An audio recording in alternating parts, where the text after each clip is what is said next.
അക്ഷരമാണ് ഇനി പരിചയപ്പെടുത്താൻ പോണ. ഇതെന്താണ്? റായല്ലേ?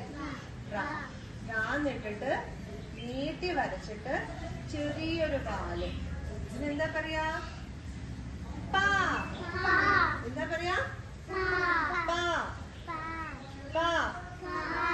പാ വെച്ചിട്ട് 3 വാക്കുകൾ ഏതൊക്കെയാണ്? പന, പറ, പറവ. പന, പറ, പറവ. എല്ലാത്തിനും ഏത് വാക്കാണുള്ളത്? അല്ലേ? പന, പറ, പറവ. അപ്പൊ പാന്ന് വെച്ചിട്ടുള്ള ഏതൊക്കെ വാക്കുകൾ അറിയാം? പന,